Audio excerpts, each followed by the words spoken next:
Hi, this is Jess Thomas for my blog Jess Saying. I'm here with Sam Shepard, who is a Celtics fan and self-proclaimed analyst. So we're going to jump right into this. Thanks for coming on. Jess Saying, thanks for inviting me. No problem. So my first question for you is, what are your opinions on the Celtics season? Celtics season this year was pretty boring, in my opinion. It was great to see potential in a lot of the younger players, but it definitely was a long road and took a while to get heated up, I guess. I definitely agree. So even though it was a dull season, what was your favorite part of the season? I would say I look at the season, there are a couple parts that kind of stand out to me. I loved our quick start. I loved when we had the winning streak after losing 4 straight. Really going on that good stretch where we would have dynamite first quarters. I also enjoyed the point where I think there was about 10 games. It was either in January or February when we would lose by like 1 or 2 points, but we would fight back from just great deficits. And it's like one of those games where Mike Gorman would towards the last like 2 or 3 minutes, like every shot Jordan Crawford would make, he'd be like, "There's no quit in these Celtics." And I think that was probably those 2 stretches for me were my favorite parts. No, I like that answer. Yeah. I remember during the Western Conference run where we just couldn't win any games on the road. Yeah. Every game we would come back Yeah. and be right there in the end, coming back from 15 points down. Yeah. That was definitely fun, even though it was the worst part of the season.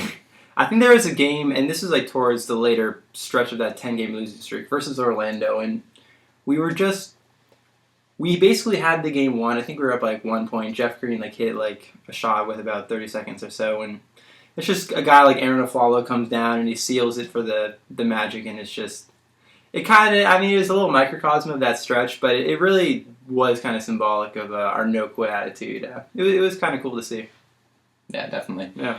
So going back to what you said about the first part, Yeah. you said the quick start. Yep. I want to know, were you deceived by that? Did you think this team was actually going to be really good this season?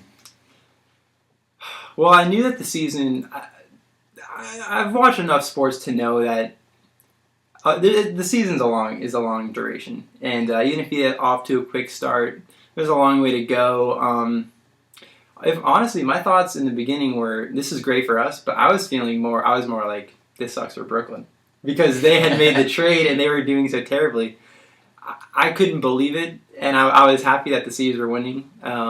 It kind of ended up balancing out, but I guess, yeah, it was kind of surprising. It was a nice surprise. It was. Yeah. I remember being so excited. I was like, we actually do well. And then tank after that. Yeah. I read a stat. We lost 46 out of the last 59 games. Yeah. So I guess that'd be 13 and 46. It's kind of depressing. But we stuck with them. Yeah, so, for sure. True fans. Yep. So my next question is, who do you think was the Celtics MVP this season? I know it's a tough question. A lot of people have a lot of different answers. Yep. So first of all, I think Rondo was the MVP just because of the talent. I really do. I really liked Avery Bradley, really liked Jeff Green. Those 3 for me really stood out just based on the talent. But I think Rondo, even coming off an injury like that, you hear from different players, different perspectives about how hard it is to get back to a high point. He was kind of with it, even in the beginning. So I would have to put him as my MVP. Okay. Yeah. So you talked about Bradley, you talked about Green. Yeah. Sullinger? What about him? Here's the thing. A lot of people loved Sullinger this year. I liked him, but I actually didn't get as excited from watching him play. Oh. Yeah, because the thing is, I still feel like he's just like a real bona fide role player. I don't think he's like. I think as his future kind of progresses, I think like a couple players that I would compare him to are either David West as a high ceiling, or if he can lose his weight, I would love to see him take on more of like a Charles Barkley type of role, because he has the outside shot, but because I think he has the down low stuff. He has all the stuff. It's just a matter of becoming more athletic and more explosive, I think, at this point for him moving forward.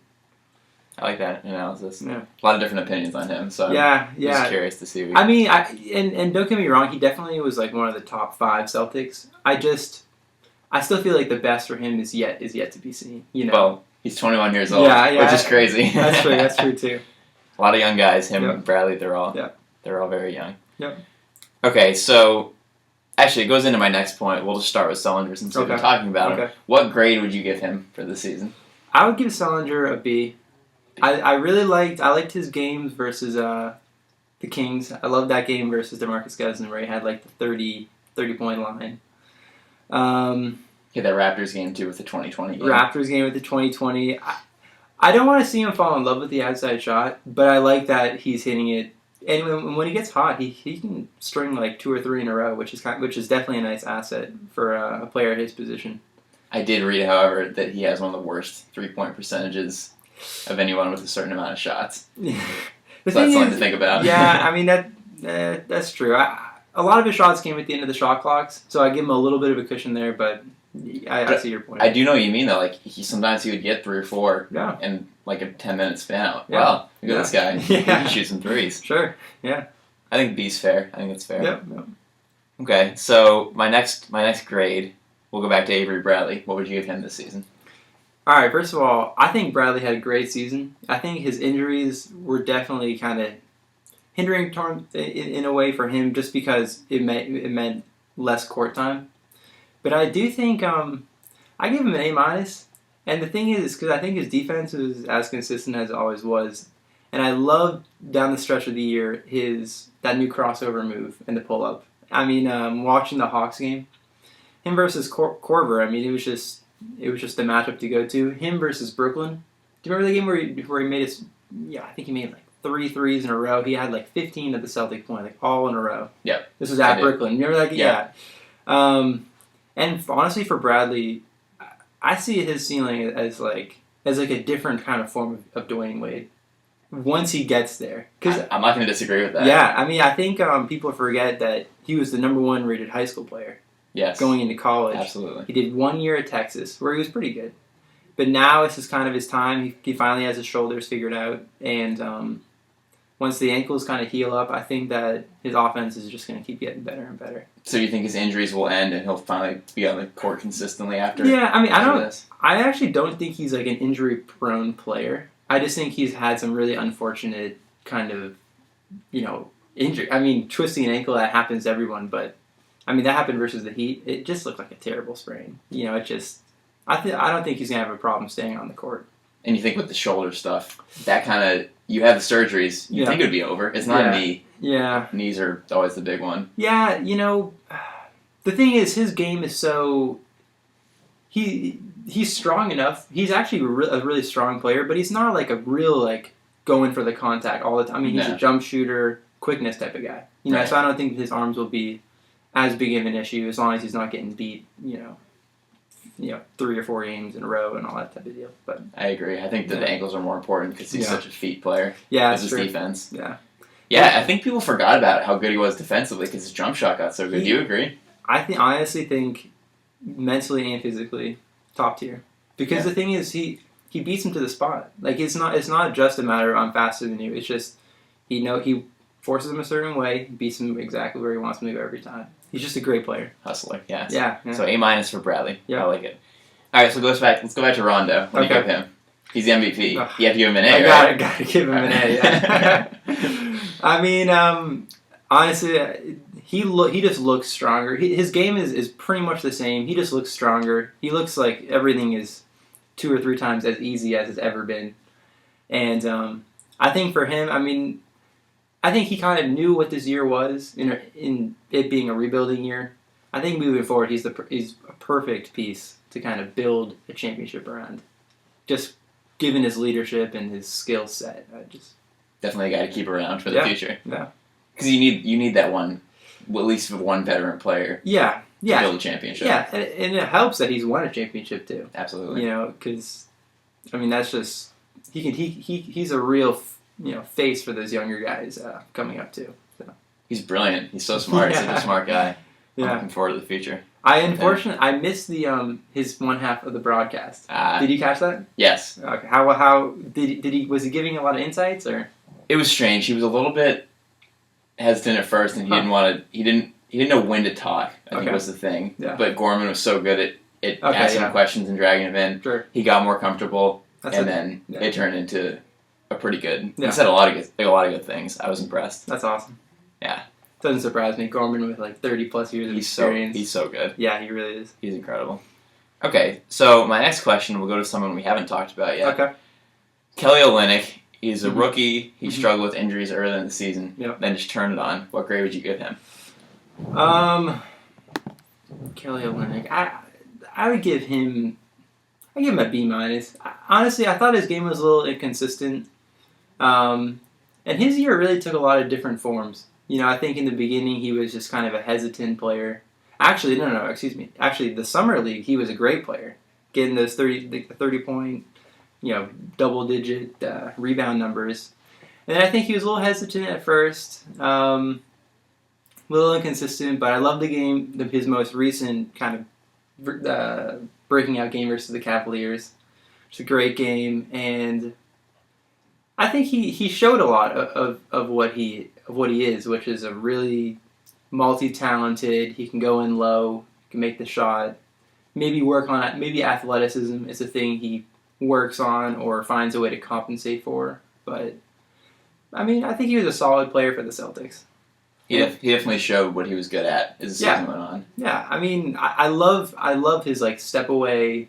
He's just a creative guy, and he had some no-look drives, no-look passes. Just smart, truly a smart player. Smart, very impressive for a rookie. Yeah, very impressive for a rookie. I think he's something to build around as well. Sure, yeah. B-. I think that's fair.